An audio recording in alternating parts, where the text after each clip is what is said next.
Welcome back to the Integrated Mindset Podcast. I am Ryan Sawyer. And I'm Heidi Sawyer. And we are your co-hosts. And today I have a question for you. Like I always have a question. Every time we have a question. Are you someone who wants to make a larger impact? Do you want to have deeper connections to either your significant other, your family, your teams, your community? Do you desire just a larger, more fulfilling life?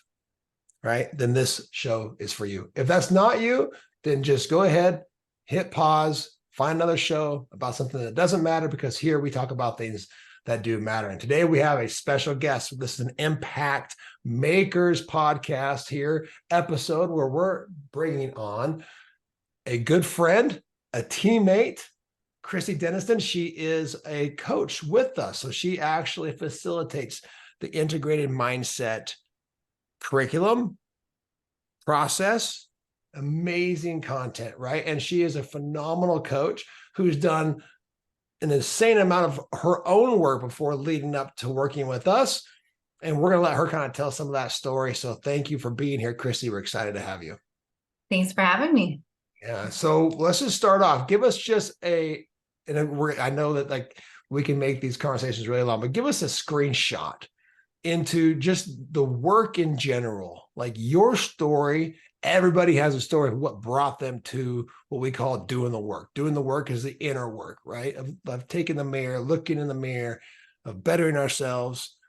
Give us a little bit of just a screenshot of what brought you specifically to the work. Yeah. So it all came about after I had children, and specifically after my oldest. I have three kids. They're 9, 11, and 13 at the time of this recording. And specifically when my oldest became a toddler, and there was pushback, power struggles. And my husband at the time was a teacher, and I was a school counselor. And we had reflected to us that we'd be amazing parents. You'll be amazing parents. And I didn't feel like an amazing parent. And I actually wasn't acting like one either. And so the work came in because I was desperate, very much desperate, to have peace in my home and to feel connected to my kiddo, to know how I could have him listen to me, but me also be willing to what I call bend with parameters, and just to be able to enjoy each other and get through a day where they're smiling and not just constant power struggle. So I found the work of, long list of things. I found the work of positive parenting, became a positive parenting coach, the work of a life coaching program. That was this very extensive program that I did. All of these things I did because I was desperate for answers, tools. Yeah. And I actually didn't have the tools. You'd think I would. I'd never been a parent before. I was great with other people's kids. So finding those tools within those programs, and then out of both of those, I thought I have to offer this to others. So I've been coaching in different capacities, and then also did a big health reclamation program too, that got into some yoga and meditation and breath work. And so then that journey came in. And then of course, then I found you guys, and I thought you guys are like, you're all of that into one little package. So yeah. Well, that's why we call it integration. We're bringing all these things out there that everybody has, access to, right? And there's so much information. We're bringing it in, simplify it, make it so we can apply it, so we can integrate it into our lives and make the impact, become the version of ourselves, have the connection, have the experience of being a parent in your case. Mm-hmm. Right? I love that, how you said, Christy, that you were desperate for the answers, that you were seeking this for yourself. I think that's how every coach that I've met, that's how they got into doing the work that they're doing, is because they were looking for an answer for themselves, and they were looking at the way they were showing up in their life and going, this is not really who I want to be. And it's really, really powerful when you can take that personal experience and move it into your coaching and into your mentorship with other people. Because so many times when people are coming into coaching or looking for help or looking for answers for themselves, they want to work with somebody who has been where they are. So can you tell us a little bit more about kind of who you're working with now and how that relates to your own personal experience?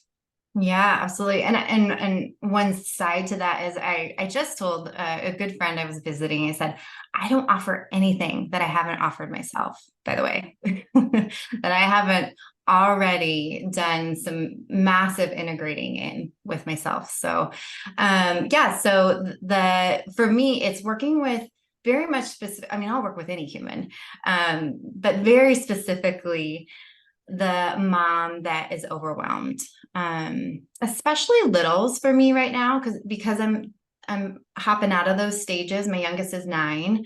Those little years of overwhelm, of gosh, that's actually not who I am. I just behaved in a way that's not who I am. But they believe that that is who they are, Yeah. because that was me. At the end of the day, I'd put my head in my pillow and I'd say, gosh, I am mean. I am cruel. I am. Like, wow, those are not helpful. First of all, those are not helpful I am statements.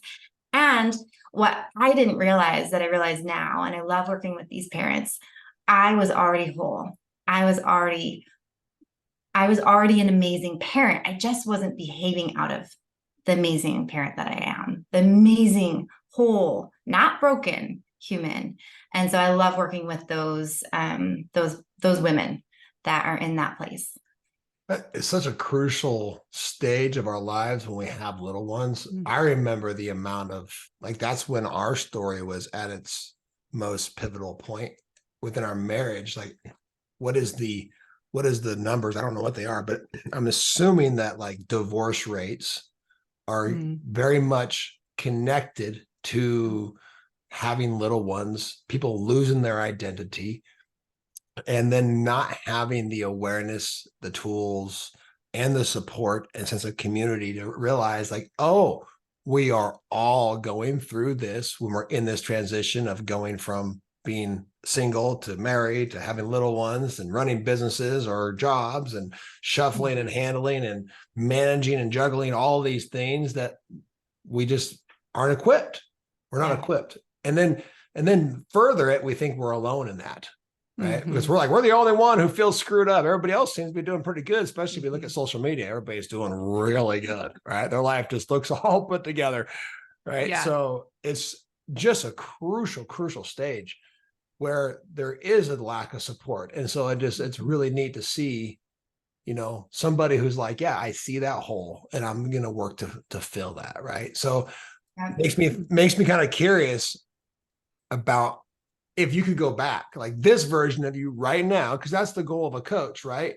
Is to say, oh man, I wish I could go back and I could talk to my 16-year-old self or my 25-year-old self or whatever that is, or if I was starting a business, right? And man, what could I have taught my younger self to start that business? Focus on X, Y, and Z. Know this and this, like what tools, right? Because I think like what you were saying, Christy, people telling you, okay, you're a school counselor, husband was a teacher, you're going to be great parents, you have all the skills. It makes you feel like there's something wrong with you, because the way that our culture shows motherhood especially is that it should be just so natural and effortless and Joyful. Going from not having anyone depending on you in the way that children depend on a mother to feeling like, okay, who am I now? And how did I even, what was it like to be me before I was a mom? And having that kind of loss of identity that happens to all of us when we go into it. A lot of these things are not really talked about. It's just kind of like, oh, you see the highlight reel of how great it's going to be. So I love Ryan's question. As a young mom, what advice would you go back and tell yourself now, knowing all the things that you know now? Yeah, it's interesting. I'm a very visual person. So I actually got a visual of myself, literally in this shirt, going back to myself and I can remember back in Seattle, we lived in a townhouse and toys are everywhere, and just like put my hand on her shoulder and be like, shh, it's okay. It's okay. Like all is well. All is well. And you're okay. And they're okay. And yes, there's a mess in the house. And guess what? Cleaning up the mess isn't going to make it better. Just be right here with yourself, right where you are. Look your kiddo in the eyes. Take a breath. all is well. It'd be a lot of all is well. There's nothing to fix. Yeah. Because that's been a big key for me in coaching too, is I was just speaking to a good friend about this. There's nothing to fix. Yeah. She's like, I got to get better at this. I'm trying this. I'm like, shh, Yeah. there's nothing to fix. Yeah. Can you be with what currently is? And I think that would be another piece too. I've delved big time. It's potentially my dharma in this lifetime is going inward and releasing all the things that I've just stuffed down. That I've just stuffed and been like, nope, don't have time to feel that. Oh, nope. And it's just, you're so tense. And so I think that's the shh to that mama is like, shh, like relax a little, let yourself breathe and be here. And I love also that I would tell her, there's nothing even to figure out. Like, you don't have to figure out like, well, why do I react this way? Like, what did they do? Okay, so these are all the things that my kid does. So now I need to like be proactive and think about it. Yeah, I mean, sometimes this can be helpful. That's some of the work I learned in positive parenting and offer that. But can you just be in the breath? Yeah. So come back in, rooted, grounded. Can you breathe into whatever the sensation? What are you feeling in your body? And literally, that's all you have to do. Let it go. And now you can be present with your kiddo. Right. So a couple of things pop up as you're talking there. I love this answer. Like, and we forget the truth of us, right? And then we don't operate from that place. We operate from a place of thinking that, well, if the toys weren't there and the toilets were cleaned and if this was happening, whatever, then I'd be okay.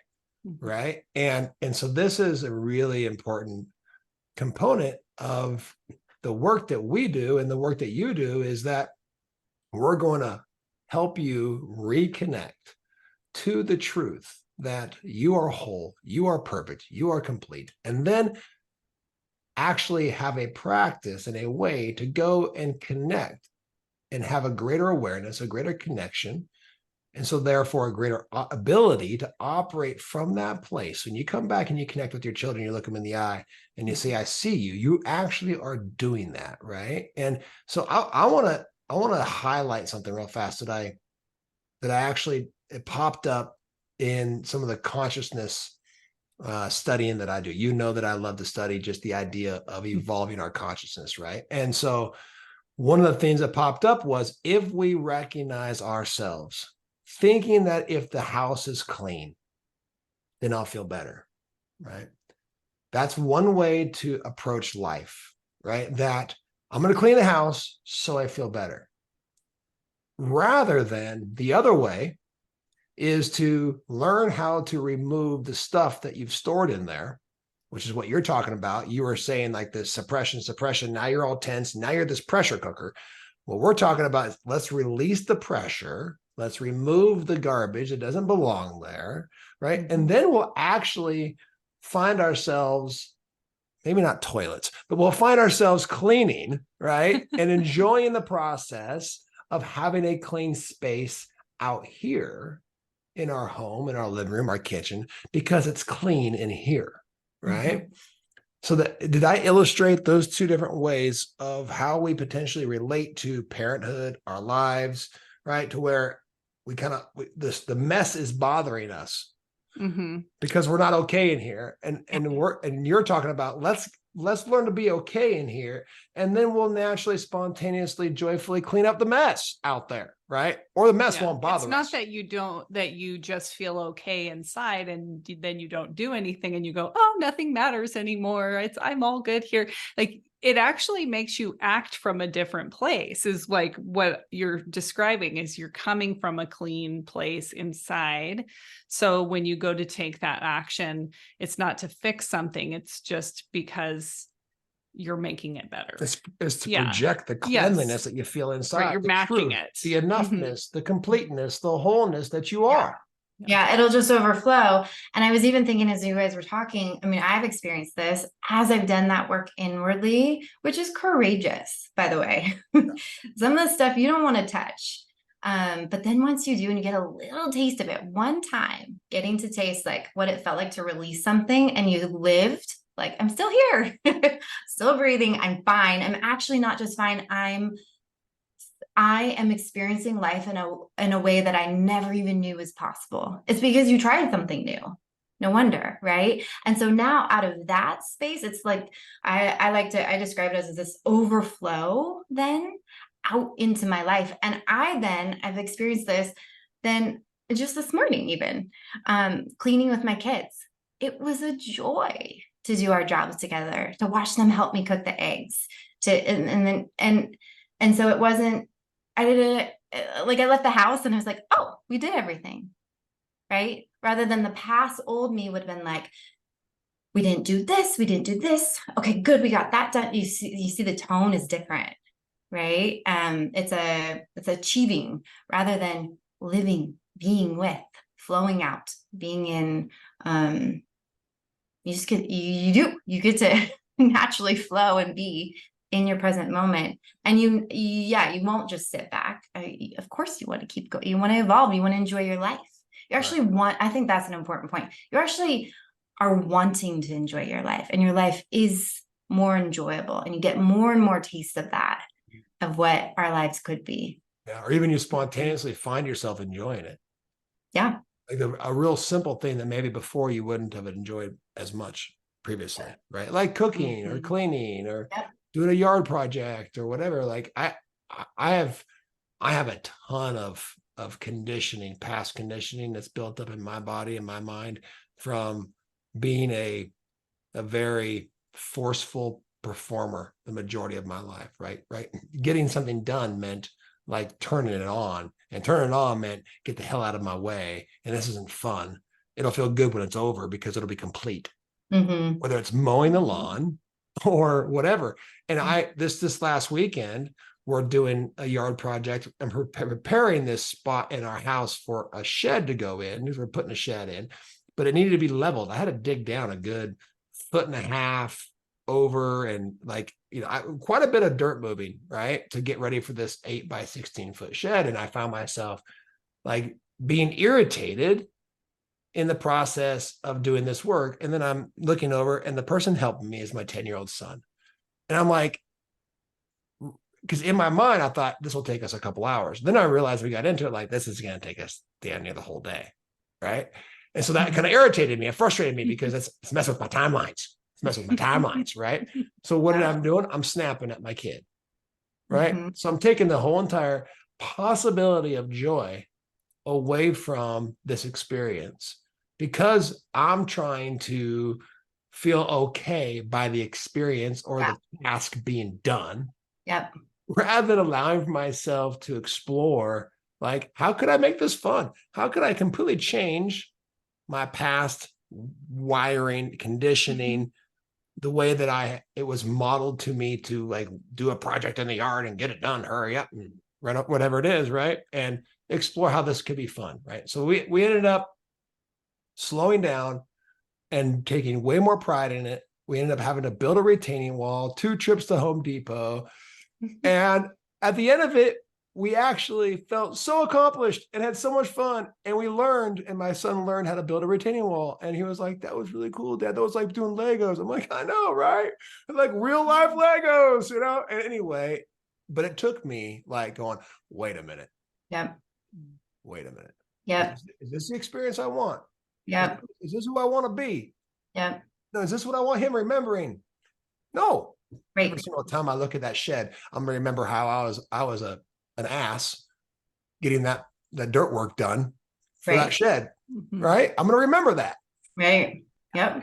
And then generationally, we pass these same, ideas onto our kids. And then our son is doing a project with his son or his daughter. And he's like, oh, I remember when I would do work with my dad and it was go, go, go, and you get it done. And, we unconsciously pass along these same narratives without sitting down and telling your child a story that moms are overwhelmed and stressed and all these things. We're not telling them, we're showing them.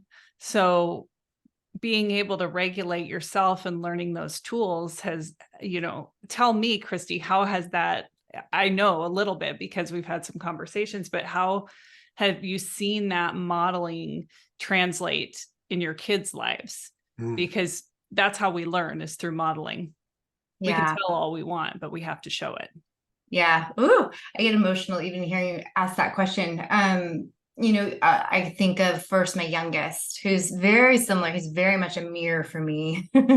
Can go real quick to the fire, right? To the, "Ugh." And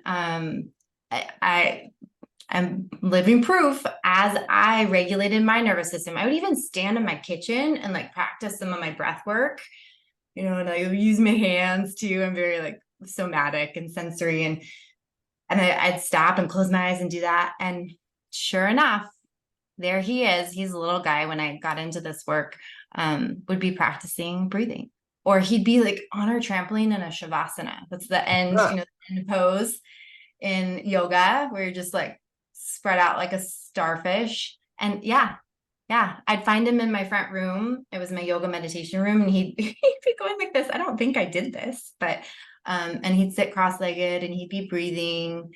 When something, he had a trigger come in, and then instead of like smack, responding by yelling or stomping or whatever, he'd go find his breath.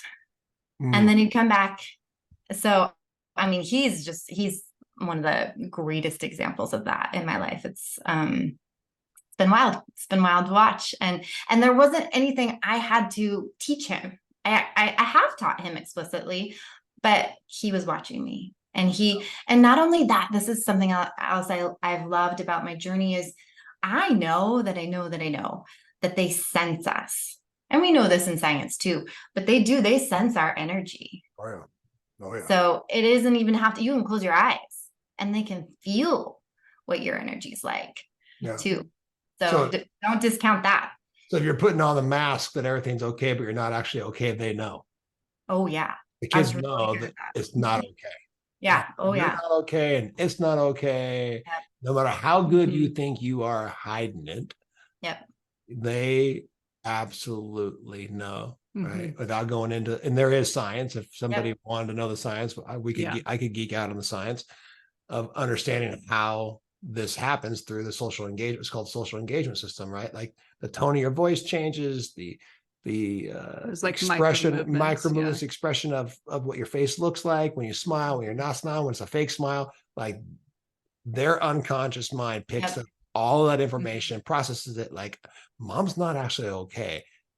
And then you act like it is, which makes it even worse, right? Because then it's confusing. This is a confusing message, right? So if you're not okay, be not okay and learn how to be okay with not being okay, showing yourself compassion, opening up into curiosity, these things that we do, right? To be able, so you can calm, regulate, and create that environment for yourself and for your children that is so much safer. Yeah. And we see this generationally. We see this in both boys and girls, right? We see them acting like, for boys, not emotional, right? It's not okay to cry or be upset or have strong emotions other than anger, right? So we see that. And then we see that with women too. It's like, well, nobody wants to see a woman be angry. So that's not an okay emotion. So we do see that culturally and generationally, that kind of continuing down the line. But the really beautiful part about being a parent now is that you have this opportunity to break those generational cycles and to say, yeah, you know what, I'm going to let my kids see that I'm doing the work and that I have emotions and all of the things that are part of the human experience that are totally okay to be experiencing. You have this opportunity then to show them this is what it looks like, but then this is what it looks like to use the tools. Show them the bridge to get to the other side. Right. Yeah. Without even necessarily explicitly teaching them, just by modeling, we can change that generation and the next generation and the next generation. And that's something that really excites me. How about you? Yeah. Another example of that with my daughter, just to speak to sons and daughters, is she's very much in the dance world. I was too. And I've watched her since she was really little. She was definitely, as most kids are, very free. And then I watched her, she's 11 now, kind of move into a little bit of I'm not sure. Oh, you see me? Oh, interesting. Like where they think they're on the stage, right? That's a developmental piece where they're like, everybody's watching me, even if they aren't, they feel that way. And I watched her as I have, and you guys have gotten to watch me on this journey where I've really debunked some truths about me that are not true and instead said, no, I'm actually really fun. Yeah. I'm fun. And as I have been more free, like I just went to a concert with my husband last week and I danced, and then I got to watch some of his buddies start dancing a little more. And then they were having fun and we're singing and we're being like, it was so, I felt like a little kid again. Yeah. And as I've been embodying more of that and then more fluid, even as I'm talking, I move more fluid in my body. It's wild to watch her just re-find herself. They often say like those tween teen years, kids get insecure, and I'm like, that's not necessarily true. That is not what I'm watching. That's the story. That's Yeah, right. that's the story. Yeah. Wow. Beautiful. And it's a story that you're changing because of you just legitimately learning to do the work, right? Like people ask, well, how do you get your kids to do this work? And it's very simple. Do it yourself. Yep. Don't tell them, show them, right? You know what I mean? And why, yeah, do our kids love waking up at 5:30 in the morning to train? No, I mean, I don't know. I think Colton pretends he likes it. I think Haley's like, I'd be okay sleeping in a little longer, right? But when they do it and they get up with us and they train with us, they are happy. They are smiling. It changes right? the whole rest of the day for them. And if I were to tell them to get up and to do some breath work and to push their bodies a little bit and break a sweat and then spend a few minutes in stillness, and I wasn't doing it, like if I told them to go be confident in the world and chase their dreams, but are you? Yeah. Right. Like, if I'm not doing that, like, how can I expect them to do that? Right. And that's what I think is just really interesting when it comes to being a parent. Like that's, we have taken this conversation in a beautiful way. Like we've gone from like, hey, you're okay, and it's going to be okay, and they're going to be okay, to like, really the best way to make that possible is for you to learn how to be, not just know that you're okay, but here's the turn of the screw. Like, Christy, I know that you're amazing, and actually getting another individual, another human, to feel like they're okay. Yeah. I want to very clearly determine the gap between, hey, listen, you're going to be okay. You're okay. You're enough. We hear that a lot out there in the world. Hey, you're enough. We're enough. Everybody's enough. Be enough, right? No. Go from knowing you're enough to feeling like you're enough. Yeah. And that's what you're able to do. And then when you feel like you're enough, you actually, you go from knowing it to feeling it, to experiencing it. Like that's what impacts your relationships that you have with your marriage, significant other, children, right? And then that's the ripple effect that's going to be eternal, because your kids are going to go to school and they're going to feel enough. Yep. Right. And they're going to treat their friends like they're enough.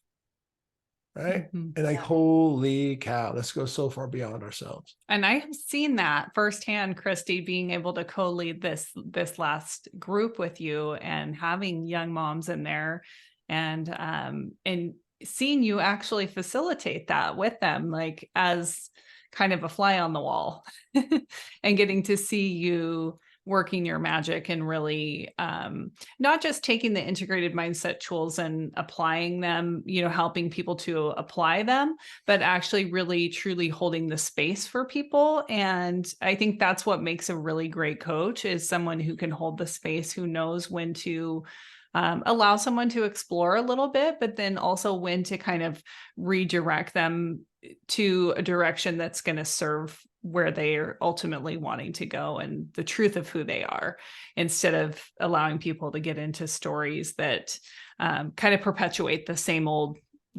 stuff that, we've been telling ourselves for far too long. Exactly. So, and the only reason I believe I can do that is because I did that.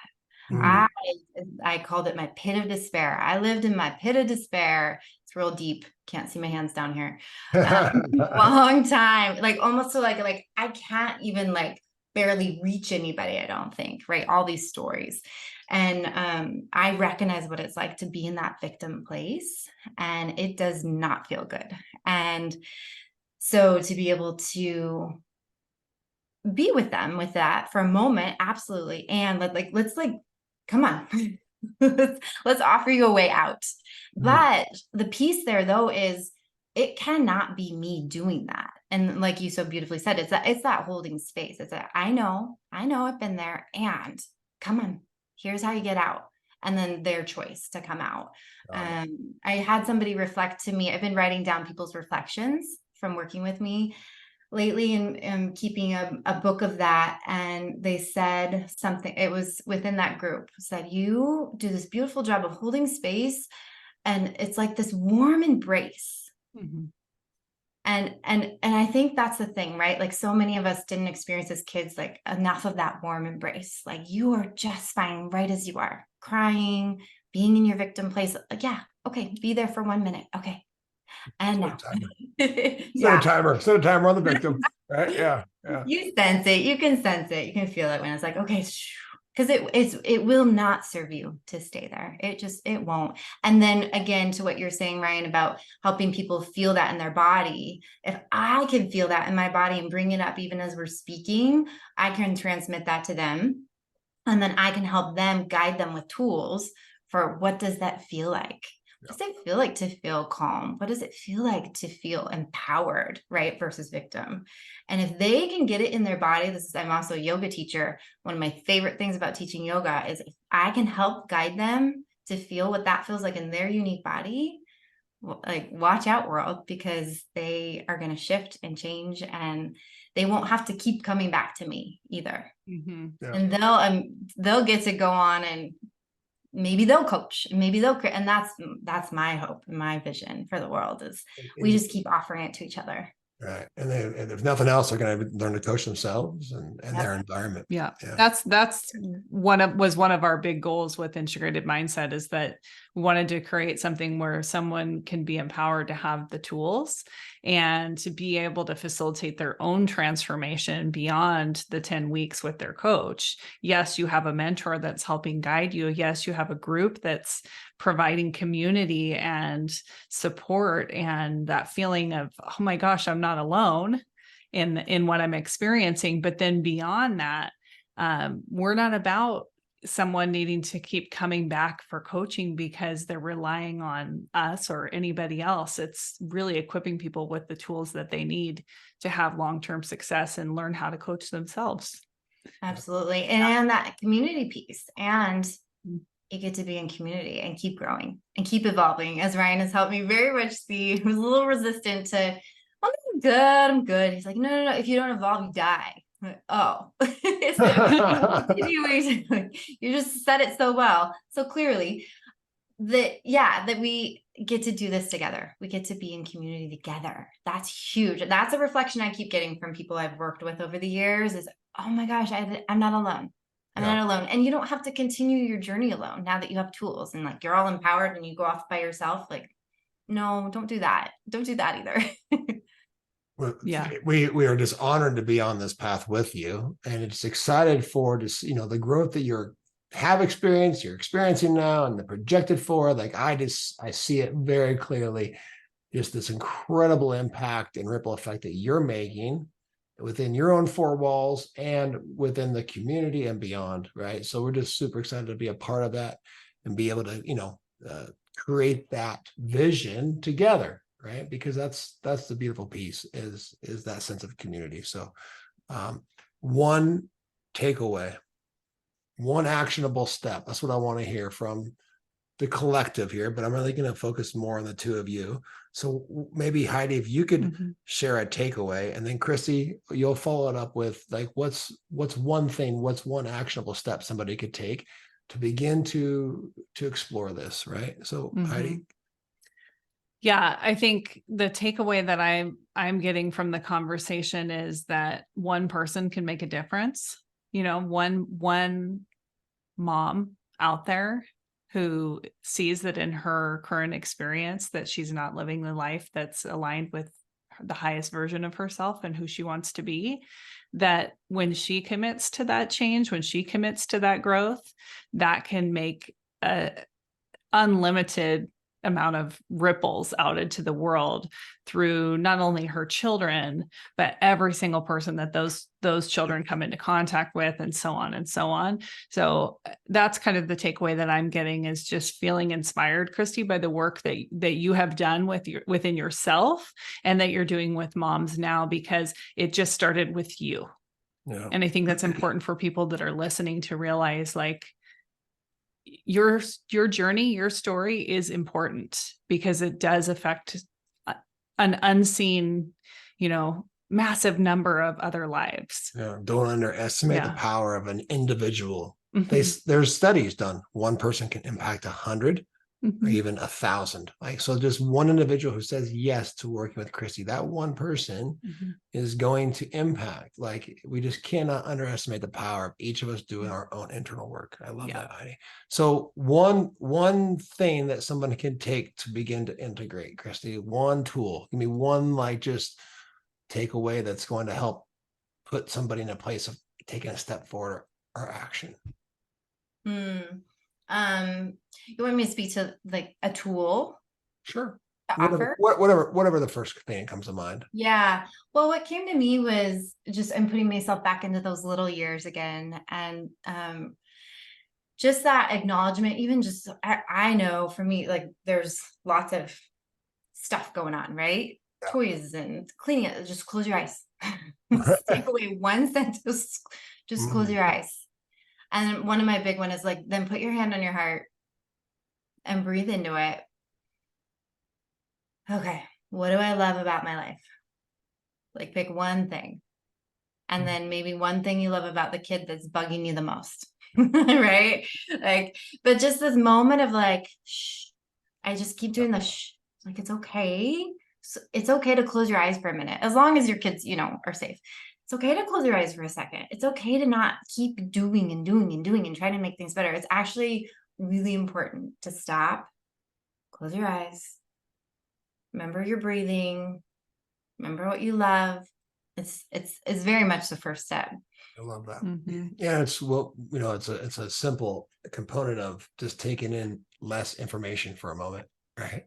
Like, Yep. just reducing, decluttering the amount of stimulus and information that's coming into your awareness. Because when you have those toys that make a lot of noise, right, those can be a lot of stimulus coming into your system. So Yeah. we just thank you for your time. If you're listening to this podcast, we appreciate, obviously we value that so much. We would appreciate any sort of review on the podcast, sharing this with friends, with family, of anybody who you feel like might benefit from hearing this. And then obviously, without a doubt, if this resonated with you, or someone who it would, to reach out and connect with Christy. I'm assuming we'll put all kinds of links. We'll put a link to Christy's page where you can learn more about who she helps, and then also a link if you want to book a conversation, just a casual conversation with Christy. I think that's a great first step as well, is just, yes, center, breathe, get yourself to a space where you can think about a next move. And then maybe your next move is just to schedule a call with Christy and to talk to somebody who understands firsthand, because you just heard it, where you are, and can give you some direction, whether that's going through integrated mindset with Christy as your guide and your mentor, or something else that she directs you to based on the conversation. I think it's a good jumping off point and a very safe space to be able to connect. So that I'll put the link in there for that too. Well, thank you again, Christy, for your time too. Thank you.